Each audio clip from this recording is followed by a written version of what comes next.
In my last video, I told you commercial insurance is the real gate to Uber Black.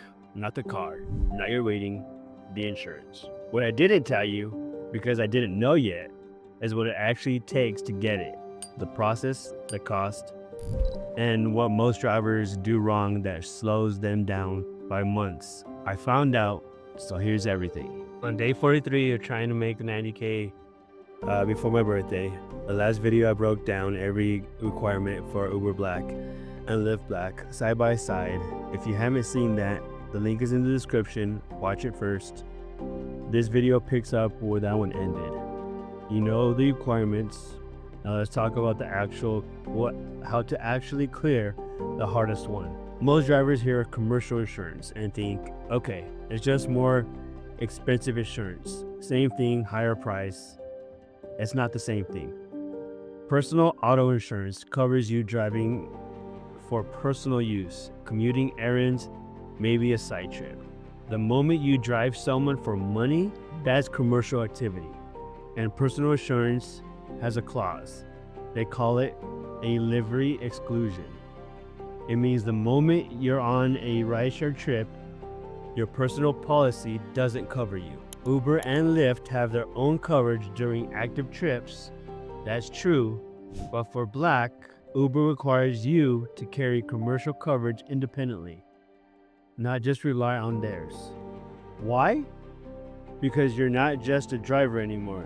You're a transportation provider, and that carries a different level of liability.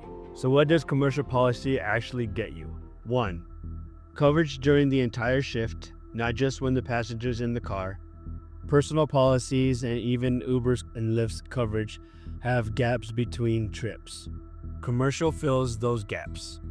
2. Higher liability limits. We're talking $1 million per occurrence in most commercial policies. That's the standard for livery and transportation providers. 3. Vehicle protection at commercial value.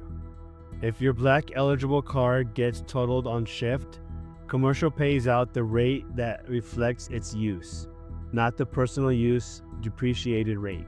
4. In some states, required by law, Colorado has specific requirements for transportation network companies. Commercial isn't optional, it's legal compliance. The actual process, how to get it. Here's a step-by-step. This is what I'm working through right now. Step 1. Get a quote from the commercial auto insurers, not your personal insurance company. They're different carriers.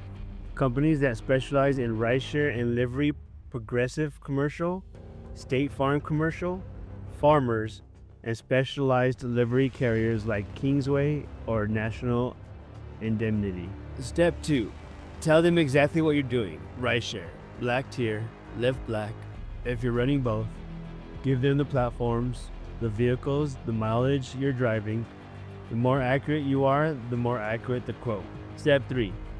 In Colorado and most states, you'll need a TCP, Transportation Charter Party Permit, or the local equivalent. This is a state business registration that classifies you as a professional transportation provider. Without it, some carriers won't even write the policy. Step 4. Verify the policy meets Uber's requirements. Uber and Lyft publishes the minimum coverage levels required for Black and Lyft. Your carrier needs to match those numbers exactly. Get it in writing. Step 5. Upload proof to the Uber and Lyft driver app under vehicle info. It sits there on file. Uber and Lyft reviews it. Once approved, the gate is open. Now, the numbers everyone wants to know. In Denver, especially because here's where I'm at, commercial auto insurance for a single Black tier driver runs $800 to $1,200 a month. That's the range I've been quoted. On the low end, $800, that's about $9,600 a year just for insurance. And on the high end, $1,200, and that's $14,400 a year. More than some people pay in rent. Now here's the math that makes it work anywhere. At Uber Black, rates in Denver, conservative estimates, you gross $40 to $50 an hour. 8-hour shift, 5 shifts a week. That's $1,600 to $2,000 a week gross.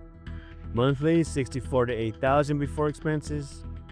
You take out $1,200 for insurance, still $52,000 to $6,800 left, and that's before gas and depreciation. But you're still ahead of where standard RIDESHARE puts you. The insurance doesn't kill the math, it just makes it real math instead of fantasy math. Mistakes most drivers make. Here's what I see drivers doing wrong. They buy the car first, black eligible vehicle, $40,000 to $50,000, financed or leased. Then they go get the insurance, and then they find out monthly commitment makes the numbers not work with their current trip volume. Now, they're locked in to a car payment on a vehicle they can't profitably run yet. The sequence matters. Get the insurance quote first, know the real monthly number, then decide on the vehicle. Because the car is solvable in a dozen ways. Lease, finance, find a used qualified year. The insurance number is fixed. Know it before you commit to anything else. Where I'm at right now, I'm not at black yet. I'll be straight about that. I'm still building the trip count, still working the rating, still figuring out the exact insurance carrier and coverage level that works for the Denver market. But I'm not guessing anymore. I know the gate, I know the steps through it, and I know the math works on the other side. Road to 90K runs through this. Uber and Lyft Black is the bridge to Sigma Black Premier Transport. And I'm building it one step at a time. This is where most people quit. Follow for the real RIDESHARE life, from RIDESHARE to premium.